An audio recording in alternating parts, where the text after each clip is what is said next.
Bem, pessoal, nessa aula aqui a gente vai falar sobre doença celíaca. A doença celíaca, pessoal, ela também é conhecida como espru celíaco ou enteropatia sensível ao glúten. Essa é uma doença que tem tanto um caráter imunológico, só que esse caráter imunológico ele é desencadeado pelo consumo de glúten do paciente que tem, a predisposição genética a desenvolver a doença. E o glúten, pessoal, ele vai ser a principal proteína encontrada no trigo, no centeio, na cevada e até mesmo no malte. E por isso, o paciente com doença celíaca, ele não pode consumir esses alimentos, nem mesmo os seus derivados, ou seja, ele não pode comer pizza, não pode comer torrada e também não pode tomar aquela cervejinha no final de semana, aquele uísque ou até mesmo vodka, porque pode conter glúten e desencadear toda a sintomatologia que a gente já vai falar. Bem, pessoal, a doença celíaca, ela pode apresentar sintomas, se manifestar desde nas crianças ou até mesmo nos adultos. Nos adultos, a doença celíaca, ela vai se manifestar comumente entre os 30 e os 60 anos do paciente. E esse paciente, ele pode ter anemia devido a problemas de absorção de ferro. Esse paciente, ele pode ter diarreia crônica, pode ter também uma distensão abdominal ou até mesmo fadiga crônica. A doença celíaca, pessoal, ela também pode se apresentar como doença celíaca pediátrica, porque ela pode se manifestar nas crianças entre as idades de 6 meses até mesmo 24 meses, ou seja, até os 2 anos. Isso acontece logo após, essas crianças começarem a trocar a alimentação da amamentação por alimentação normal, ou seja, quando o glúten ele é inserido na alimentação dessas crianças. Então a criança ela pode se manifestar ali uma sintomatologia de irritabilidade, distensão abdominal, anorexia, diarreia crônica também, déficit de crescimento, que pode se apresentar principalmente devido à má absorção de vitaminas e outras substâncias. Essa criança ela também pode apresentar ali uma perda de peso e até mesmo uma atrofia muscular. Bem, pessoal, apesar da gente ter falado sobre essa sintomatologia clássica da doença celíaca, algumas crianças elas podem se apresentar, assintomaticamente durante um longo tempo e, na verdade, acabar apresentando outras sintomatologias, como, por exemplo, atraso da puberdade, pode apresentar até mesmo anemia. Outra coisa que a gente pode encontrar também como sintomatologia da doença celíaca é a dermatite herpetiforme. E a dermatite herpetiforme, pessoal, é essas aparições aqui papuloeritematosas, onde a gente apresenta também bolhas na pele do paciente, que acontecem justamente devido a anticorpos que são produzidos contra glúten e seus derivados, mas que acabam atacando também a pele do paciente. É importante salientar também que cerca de um pouco mais de 10% dos pacientes com doença celíaca somente, vão apresentar essa sintomatologia aqui. E como é que acontece a fisiopatologia dessa doença? Bem, quando o paciente ele ingere o glúten, esse glúten ele vai ser digerido, degradado pelas enzimas luminais e pelas enzimas da borda em escova em peptídeos. E um dos peptídeos que acabam sendo liberados aqui é a alfa-gliadina. E acontece o seguinte, que essa gliadina, que é um peptídeo que ocorre devido à degradação do glúten, a digestão do glúten, ele vai chegar aqui nos enterócitos. E essa gliadina, pessoal, ela vai induzir esses enterócitos aqui a liberarem interleucina 15. Essa interleucina 15, por sua vez, vai ativar os linfócitos T aqui intraepiteliais. E esses linfócitos T aqui, eles vão passar a expressar uma proteína de membrana que é chamada de NKG2D. E o que acontece com esse NKG2D? Calma aí. Devido ao estresse que acontece aqui, alguns enterócitos passam a expressar também uma proteína de membrana que é chamada de MICA. E acontece que essa proteína NKG2D reconhece o MICA.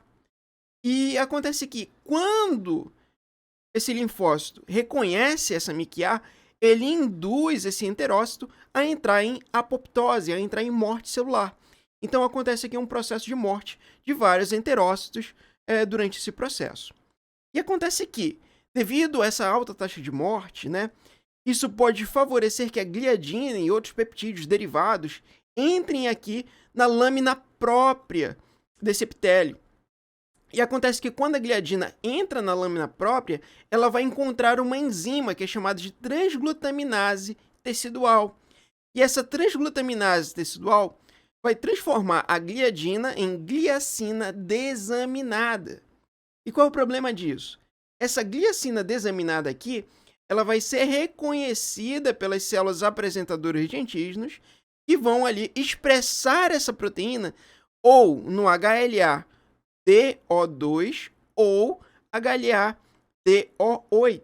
Bem, pessoal, na hora de editar o vídeo eu vi que eu falei errado. É DQ2 e DQ8.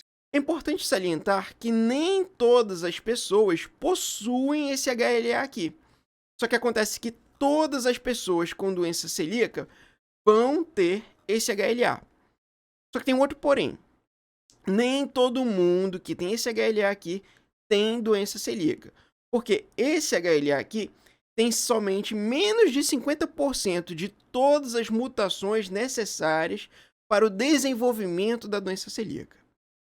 A célula apresentadora de antígeno vai apresentar essa gliacina para esse linfócito T aqui, ou seja, ela vai apresentar para os linfócitos T.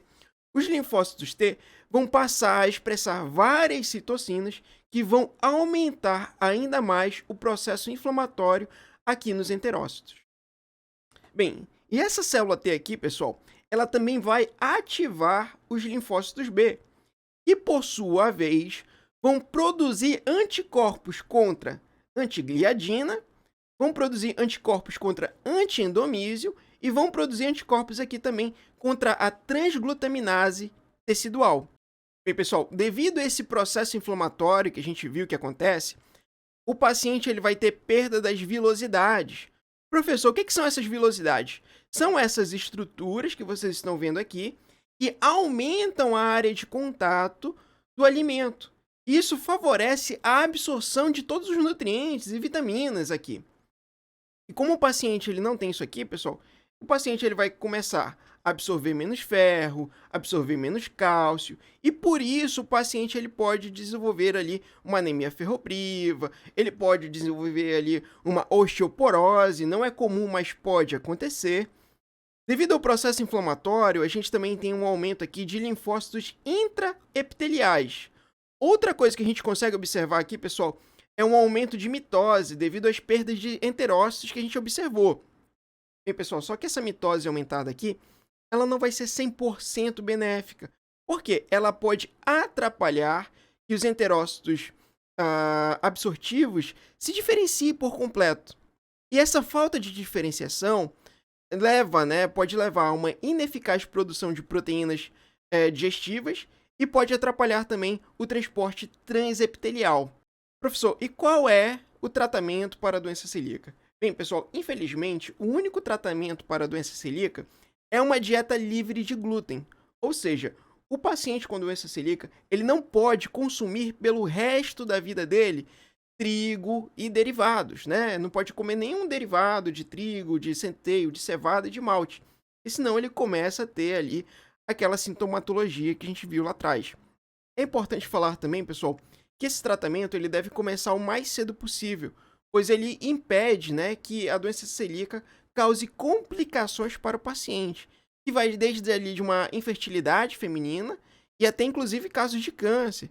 Porque pacientes com doença celíaca, pessoal, têm uma chance de malignidade, uma taxa de malignidade muito maior do que pacientes que não têm a doença celíaca. E a gente vai já falar um pouquinho mais disso, tá? Professor, e como é que é feito o diagnóstico?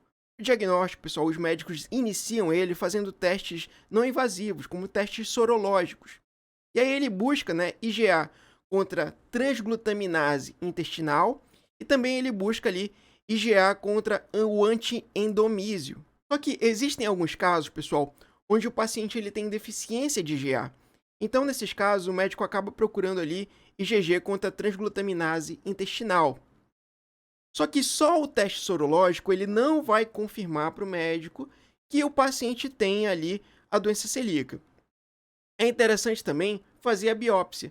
E o que o médico busca observar nessas biópsias de doença celíaca?